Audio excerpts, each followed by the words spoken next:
Que hoy nos acompañan, estimados profesionales, compañeras, compañeros en Alcohólicos Anónimos, tengan todos ustedes muy buen día.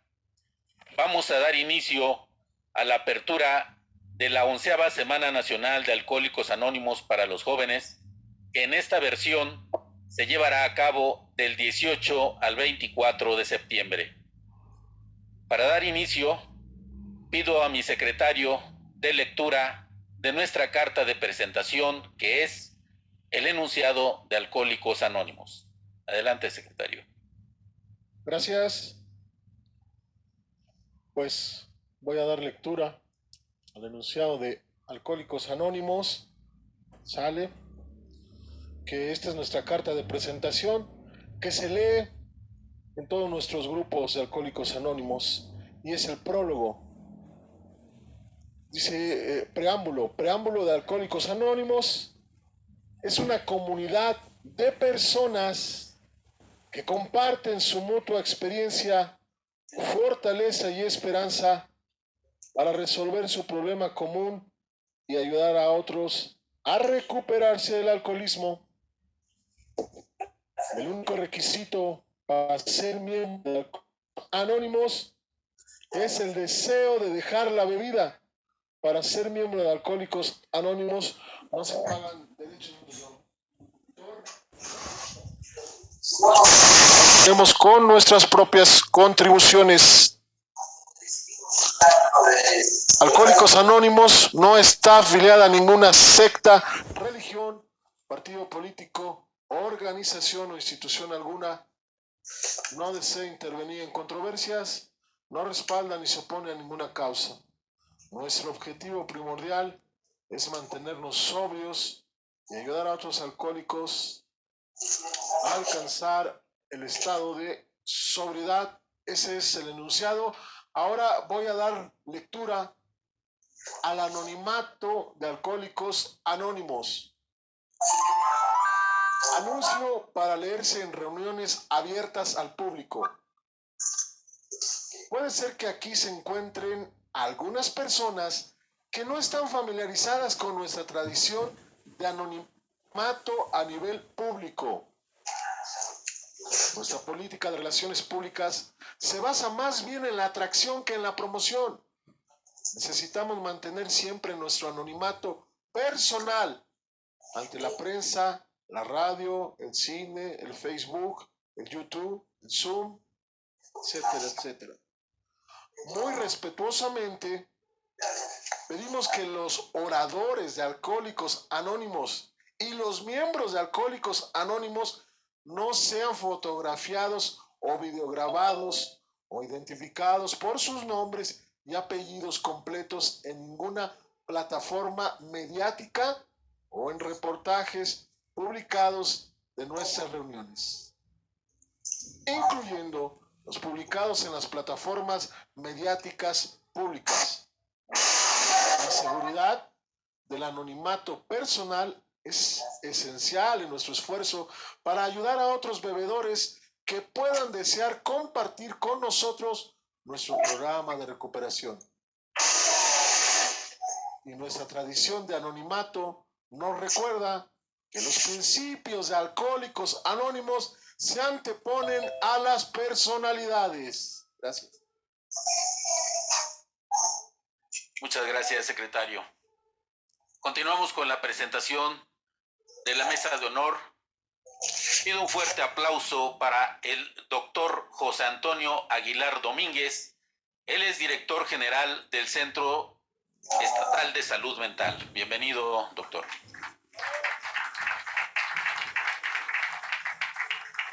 Se encuentra con nosotros también la psicóloga Telma Pedrosa Vargas de UNEM Secosama, que viene en representación del doctor Fernando Leiva Hernández, secretario técnico de SECAM. Bienvenida, psicóloga. La licenciada Daniela Ramírez López, encargada del despacho del Departamento de Coordinación Institucional, en representación del ingeniero Ismael Zárate Gutiérrez, director general del Instituto de Educación para los Adultos. Bienvenida, licenciada. la psicóloga Arely García Palafox, personal operativo de UNEM Secosama. Bienvenida, psicóloga.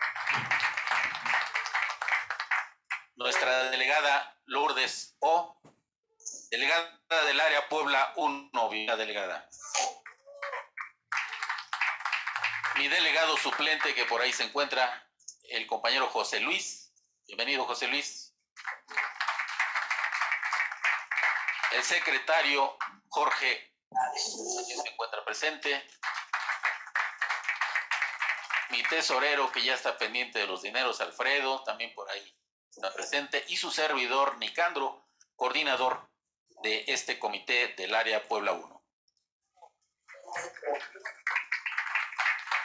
También quiero dar la bienvenida a quienes, con su gran apoyo como profesionales aliados, hoy se encuentran con nosotros de manera presencial y algunos vía Zoom.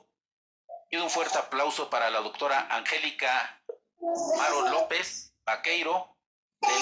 Ella es coordinadora delegacional de los servicios de prevención y promoción de la salud.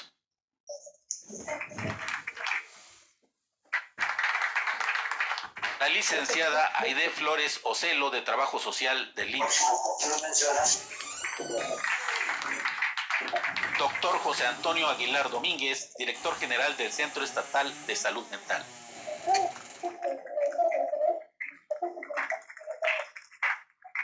Doctor José Antonio Vicuña, director del Centro de Integración Juvenil de Puebla, que se encuentra vía Zoom. Del DIF estatal, la psicóloga Alba Ariana Mitre Martínez también nos acompaña.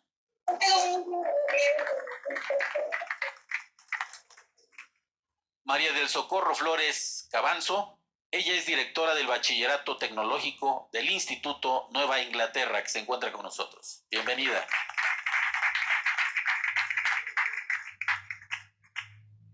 La psicóloga Arely García Palafox, que bueno, ya la mencionamos, personal operativo de UNEM Secosama, que viene en representación de la psicóloga María de Lourdes Rosas Ruiz, directora de Secosama San Pablo del Monte.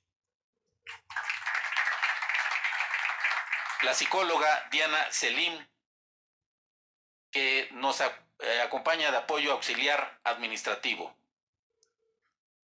La licenciada Daniela Ramírez López, también, que ya la mencionamos, se encuentra con nosotros, va a compartir un tema. Encargada del despacho del Departamento de Coordinación Interinstitucional, en representación del ingeniero Ismael Zárate, director general del Instituto de Educación para los Adultos. Y la licenciada Roxana Barajas, del Instituto de Educación para los Adultos. Bienvenida, licenciada.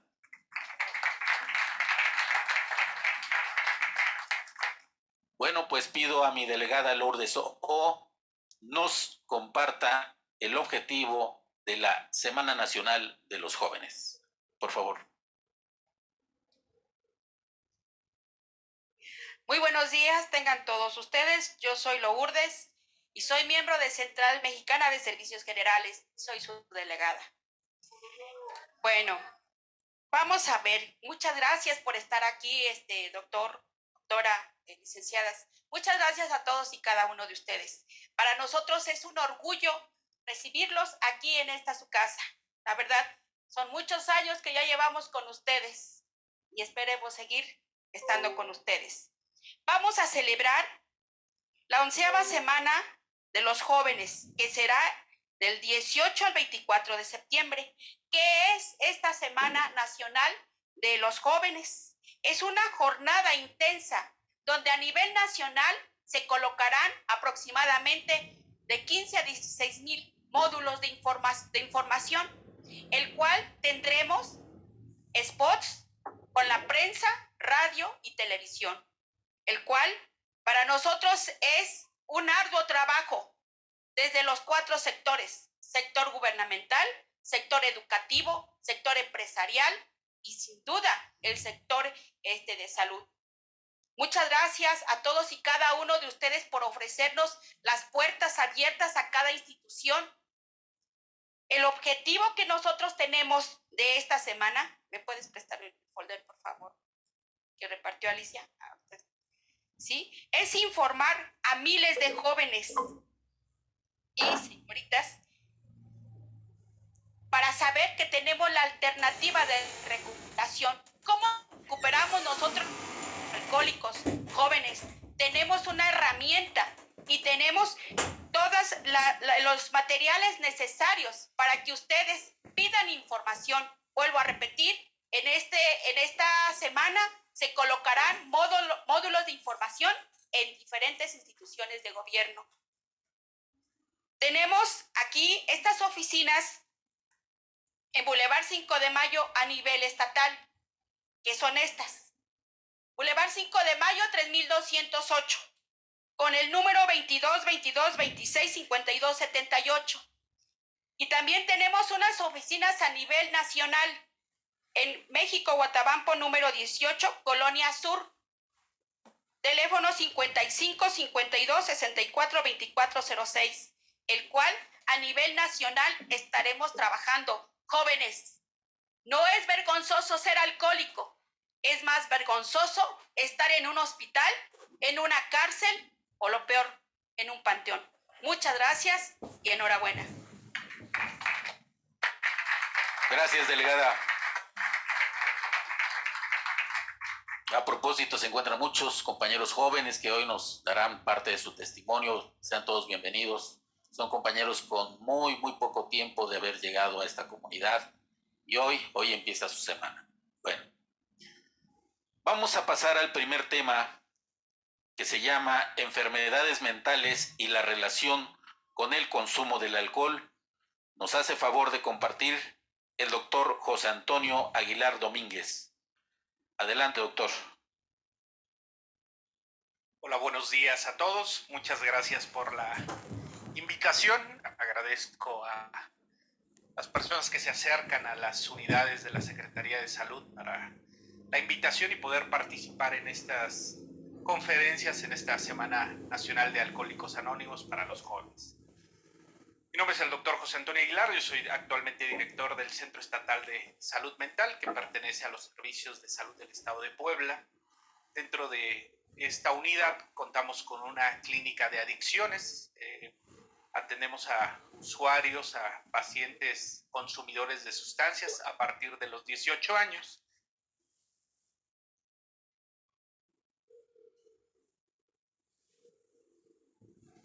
La consulta área de hospitalización o la consulta externa.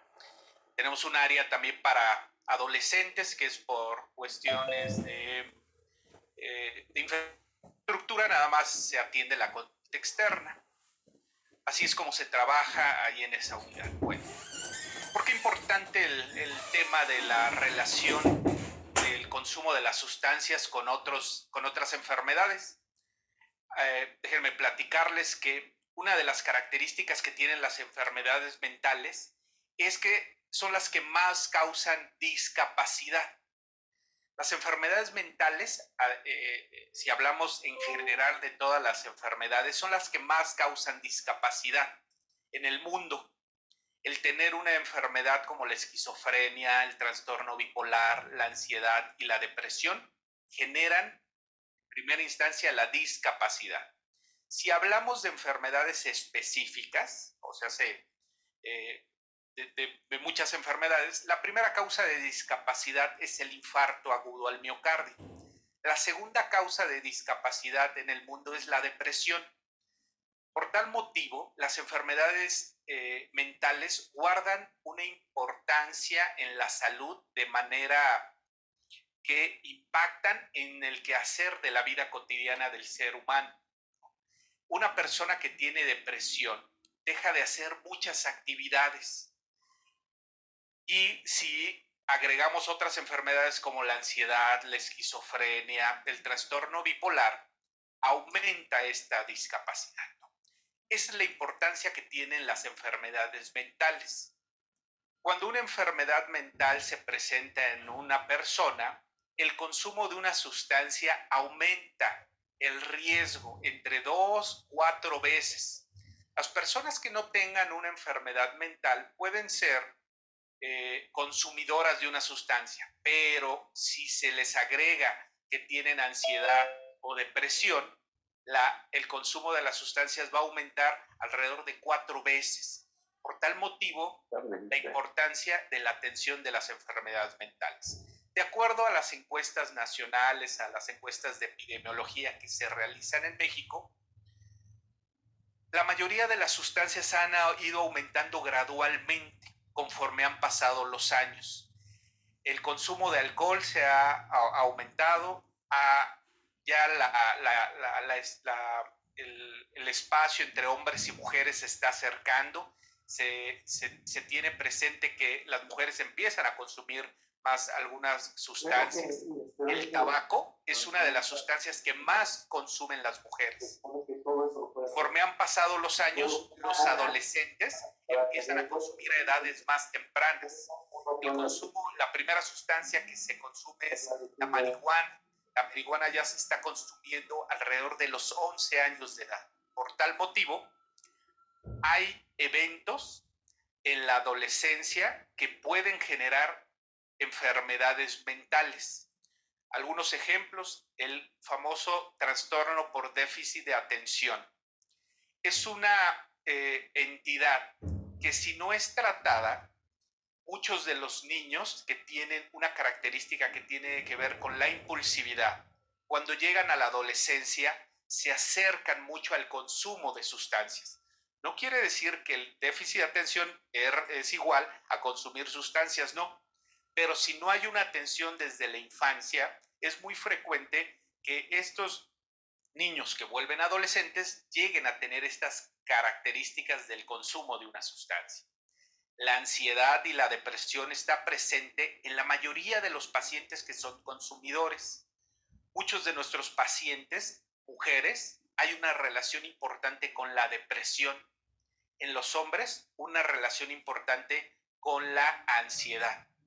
Si hablamos de enfermedades como la esquizofrenia y la bipolaridad, principalmente la bipolaridad, el consumo de una sustancia es muy importante, ¿no? Aumenta 4 veces alrededor. Nosotros, los que nos dedicamos a la atención en la salud mental, nuestro objetivo es atender las enfermedades mentales cuando ya están presentes. Tenemos que, ahorita hablaré un tema que tiene que ver con la prevención, pero cuando ya está presente, yo tengo que mejorar muchos de esos síntomas. La mayoría de pacientes que acuden a una unidad para ser atendidos por el consumo de alguna sustancia, no debo de trabajar nada más en el consumo de la sustancia. Debo de trabajar en atender la enfermedad mental que está de base. Muchos de estos pacientes pueden tener depresión. Si yo no atiendo la depresión o la ansiedad, el consumo de las sustancias es muy difícil de dejar de consumir. Por tal motivo, esa es la importancia de las enfermedades mentales que deben de ser atendidas oportunamente. Hoy en día, para que una enfermedad mental sea atendida, se acerque a un especialista, alrededor de 6 o hasta 9 años tardan en ser atendidos. El problema muchas veces tiene que ver también con algo que tiene que ver con el estigma, algo con los accesos para la atención en este tipo de problemas. Por tal motivo, estos pacientes tardan muchos años. No quiere decir que cuando lleguen con el psiquiatra los vamos a cambiar y vamos a evitar que le pase algo más grave, no. Simplemente tratamos de empezar a dar un inicio de tratamiento, si es necesario farmacológico, pero si estos pacientes se hubieran acercado a una atención primaria donde iniciaba un tratamiento, su pronóstico puede ser mejor. Hoy en día, con las nuevas reformas que se hacen a la ley de la salud mental, que esto inicia en este año, se han cambiado otra visión. ¿Cuál es la visión? Seguramente muchos de nuestros compañeros y las personas que vienen de parte de los anteriormente un MDK, ya empiezan a tener estos cambios que tiene que ver, la salud mental se enfoca en la prevención, la salud mental se enfoca en el primer nivel, en la comunidad. Anteriormente, la salud mental nada más escalaba a los hospitales psiquiátricos y dejaba de ser atendida desde abajo. El atender a un paciente en un hospital psiquiátrico es muy costoso, y eso no reditúa en la atención, porque sabemos que tardan muchos años en llegar. ¿Cuál es el objetivo y cuál es lo que se ha estado planeando? Pues iniciar en las comunidades, iniciar en nuestra sociedad, en nuestras unidades de recreación. Ponían algunos ejemplos. No es lo mismo estar en un parque donde está mal cuidado, donde no hay luz, donde están gente que puede estar consumiendo sustancias, a estar en un parque donde está arreglado, donde hay una cancha, donde hay una canasta, donde hay una cancha de fútbol, donde puede la familia jugar. Si yo llego a un parque donde está todo oscuro y sucio, pues seguramente no voy a jugar. Pero si llego a un lugar donde está arreglado, seguramente voy a juntar a mis amigos y vamos a iniciar competencias, ¿no? Eso es una de las políticas que se está estableciendo, empezar desde la comunidad. Eso es parte de lo que ahora hace la salud mental. A nosotros, en la institución donde me toca laborar, pues me toca trabajar las cuestiones ya de enfermedades, cuando ya la persona está enferma, ¿no? Donde debo empezar a rehabilitarla. Pero ¿cómo se rehabilita? A través de los familiares. Este modelo asilar de hospitales psiquiátricos seguramente han escuchado, lo han visto, hasta en la tele sale. Desde hace muchos años se ha ido quitando, ha ido desapareciendo. En Europa yo creo que tendrá más de 20 años que ya no se hacen hospitales psiquiátricos. En Estados Unidos yo creo que tendrán como 10 años. Nosotros estamos desde un par de años tratando de cambiar ese modelo. No quiere decir que se van a cerrar los hospitales psiquiátricos. El objetivo es que la familia participe mayormente en el trabajo del usuario. El 99% de los pacientes que reingresa a un hospital psiquiátrico porque tiene una enfermedad mental tiene mucho que ver por la suspensión de un fármaco. Pero vuelvo a recordarles, la enfermedad mental discapacita. Y no es una discapacidad física, es una discapacidad de todos los aspectos. Ya no quieren trabajar, no quieren estudiar, no quieren realizar otras actividades, ya no participan en la vida cotidiana. Ahí es donde el familiar debe de participar. Y la familia está al pendiente de nuestros usuarios, seguramente la rehabilitación es más rápido. Si la familia no está al pendiente de los usuarios, la rehabilitación es muy lenta y con múltiples recaídas. Seguramente en algún momento han visto a pacientes que están muy graves o están agresivos, pero eso no tiene nada que ver con por la misma enfermedad. La enfermedad mental no es sinónimo a violencia. No dudo que pueda haber alguno que otro paciente en un estado que nosotros llamamos psicosis, que puede generar cierta agresión, pero no es un sinónimo. Yo tengo una atención, si un paciente acude a sus consultas, si toma su medicamento, si constantemente está en revisión, si cuando entra en alguna crisis es valorado de manera oportuna, aseguro que el paciente puede tener una mejor calidad de vida. Y el objetivo de las enfermedades mentales es eso, mejorar la calidad de vida. Que ese paciente que cuando tiene una enfermedad grave como la esquizofrenia, que es una enfermedad que discapacita totalmente, una característica de la esquizofrenia, por hablar de unas enfermedades, es que quita la motivación. El paciente ya no tiene ganas de hacer muchas cosas y no es que él no quiera, sino una parte de nuestro cerebro que se encarga de esto, de la motivación, genera un daño y el paciente ya no le interesa hacer muchas cosas. Por tal motivo, el que nosotros apoyemos a nuestros usuarios, el que la familia participe con nuestros usuarios, seguramente va a tener un mejor pronóstico y lo vemos en este tipo de actividades o personas que son consumidoras de alcohol. Cuando la familia en algún momento participa, tiene un mejor pronóstico, ¿no? Todas las enfermedades mentales tienen ciertas peculiaridades. No todas son iguales. Cada usuario es diferente, pero una conducta o una característica es esto, la motivación, las pocas ganas de hacer las actividades que ellos quieren hacer. Por tal motivo, cuando tenemos enfermedades mentales, la base es el trabajo y la atención de estas enfermedades. Posteriormente, el consumo de algunas sustancias va a ir disminuyendo. El consumo de una sustancia actualmente en los jóvenes ha ido aumentando gradualmente. Y son momentos difíciles del ser humano.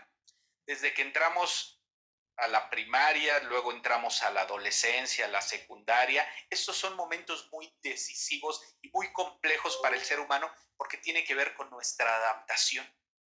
Y ahí es cuando a veces se presenta este consumo de sustancias.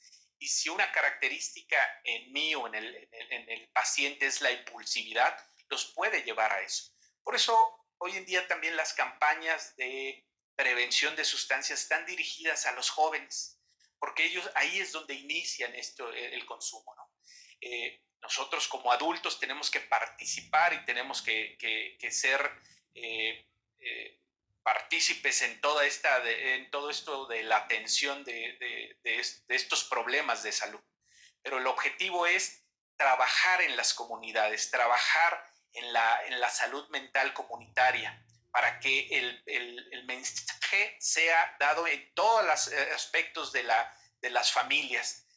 Hay temas como el suicidio, que acabamos de pasar uno de los días que conmemora la prevención del suicidio. Es uno de los objetivos que en nuestra casa, en nuestras familias, se hable de esos temas. Que no sea un tema que nadie lo hable, porque así podemos prevenir, así podemos saber las emociones que tienen nuestros adolescentes, nuestros niños, ¿no? Porque muchos de los temas de salud mental están, como la historia lo ha dicho, en lugares lúgubres, ¿no? En camisas de fuerza, en pacientes que atacan, que agreden, que son violentos. También tiene mucho que ver con el profesionista. Muchas de nuestras películas o historias, el psiquiatra no sabemos si está igual que el paciente o no sabemos quién es el paciente, si el psiquiatra, ¿no? Eso no debe de pasar, digo, eso es una imagen que se tiene. Todo eso se está desde hace un par de años tratando de modificarse, ¿no? Porque eso tiene que ver con el estigma. Si yo a cada uno de ustedes les pregunto, tienes que ir al psiquiatra, ¿qué es lo primero que se nos viene a la mente? Pues, a lo mejor que no estoy loco, ¿no? Eso es un estigma que tenemos. Entonces, desde la base, o sea, desde la escuela de medicina, estamos trabajando en esto. La ciudad de Puebla forma más de 20 y tantos residentes para a todo el país, ¿no? Entonces, uno de los objetivos de la enseñanza es eso, cambiar un poquito esa percepción de lo que se tiene, ¿no? Entonces, la semana que hoy conmemoran tiene mucha relevancia porque el objetivo de la salud mental también está implícita en los adolescentes, en los jóvenes, porque ellos, si les enseñamos cuáles son las formas de afrontar muchos aspectos de la vida cotidiana, pues hace que se empiecen a alejar del consumo de las sustancias. Mi participación tiene mucho que ver en la atención de enfermedades mentales. Creo que hay muchas instituciones y participamos de manera conjunta con otras instituciones que nos ayudan a esta rehabilitación, a esta prevención, ¿no? Seguramente las personas que siguen después de mí les van a explicar algo que tiene que ver más con la prevención. En mi caso, nos dedicamos a la atención y el tratamiento de algunas conductas o algunas enfermedades que se relacionan mucho con el consumo de sustancias. ¿Cuáles son las metas que tenemos que establecer? Reitero, trabajar desde abajo, trabajar con la población, trabajar con la sociedad, trabajar con la comunidad para que las enfermedades mentales dejen de ser un estigma, dejen de ser una enfermedad que no debería de atender, ¿no?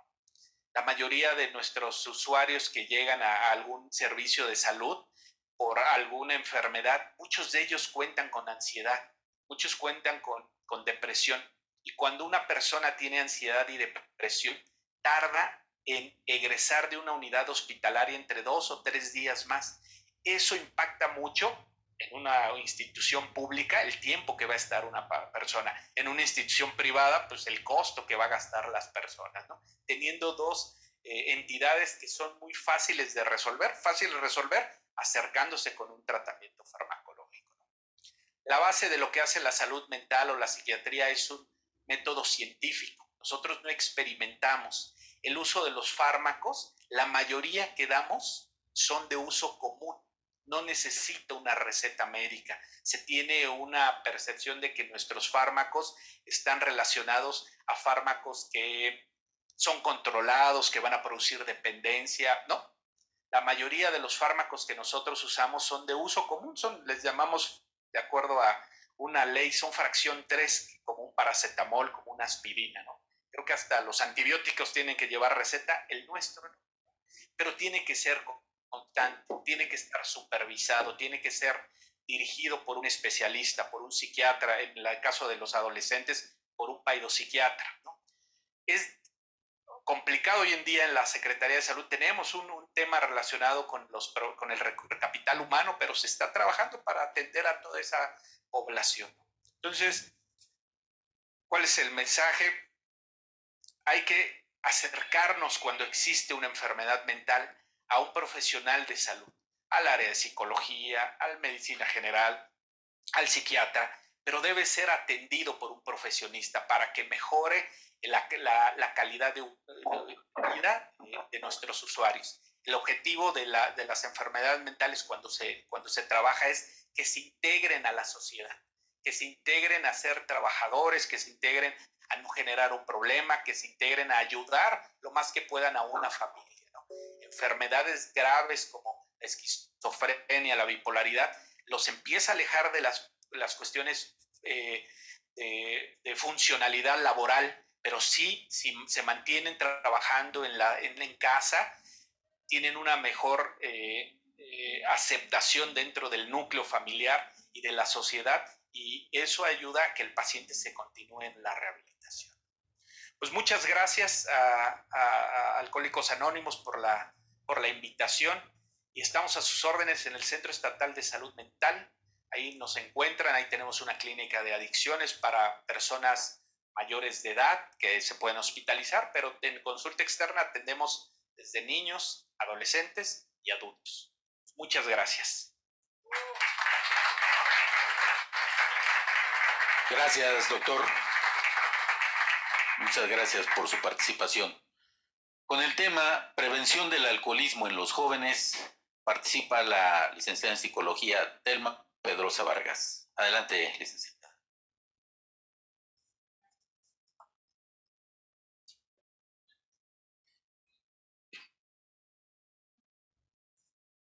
Muchísimas gracias, buenos días. Un gusto, por supuesto, el poder estar con ustedes. A nombre del doctor Fernando Leiva Hernández, reciban un saludo. Por situaciones complicadas en su agenda, pues bueno, confía en mi persona el estar aquí con ustedes. La verdad, lo hago con muchísimo gusto porque, como le decía a la delegada, me siento en casa. Ya tenemos muchos años trabajando con Central Mexicana, y no podría ser de otra manera sino de esta, porque tienen una trayectoria muy grande trabajando justamente con la comunidad de una manera muchísimo más en este sentido horizontal, para llegar los servicios, la contención y pues por supuesto la atención a un tema altamente sensible como es las consecuencias del consumo de alcohol. Yo me encuentro dentro de la unidad de especialidad médica, Centro Comunitario de Salud Mental y Adicciones, antes un MCAPA. Hoy día estamos en esta transición que no podría haber sido de otra forma, es un paso lógico. La atención de la salud mental implica necesariamente, por supuesto, como base, la atención también del consumo de sustancias.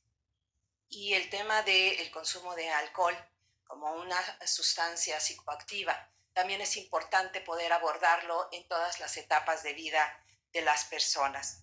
De principio, necesitamos ir comprendiendo lo que implica cada etapa de desarrollo en las personas, como requerimos y necesitamos, por supuesto, el comprender elementos fundamentales, básicos, que subyacen pues a este acercamiento a la población que hoy día nos está ocupando, como es la población de jóvenes.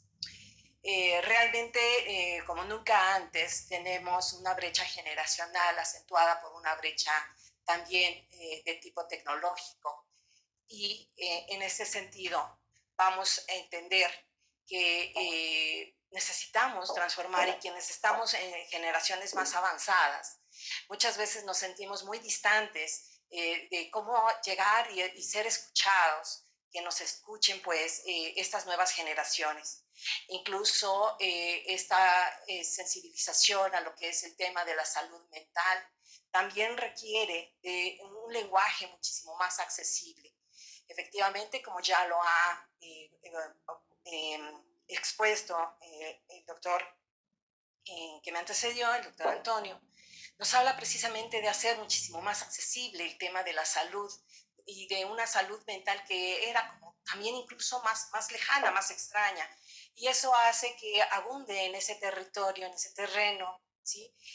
Los estigmas, que abunden los mitos, que abunden los miedos con respecto a ello.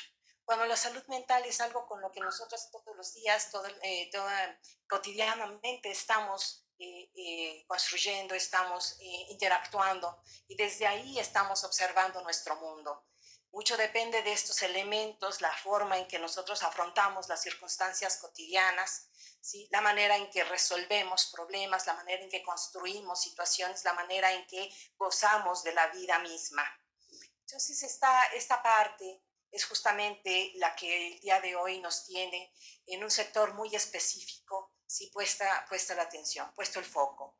¿Sí? El tema del consumo de sustancias en las adolescentes, en los adolescentes, en la juventud, requiere pues de estos lenguajes de una forma mucho más accesible, ¿sí? En la cual nosotros como generaciones mayores también aprendamos a tener este acercamiento y esta sensibilidad.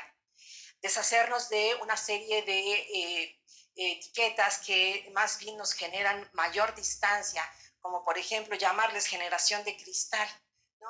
Que de repente en el querer hacer una descripción de una circunstancia, de algo que no entendemos o que nosotros no vivimos en nuestra propia juventud, ahora ponemos de frente esta etiqueta que comúnmente cubre perfectamente con la función de todas las etiquetas, que es justamente poner una distancia, una barrera entre aquello que está de ese lado, que considero que es diferente a aquello que yo viví.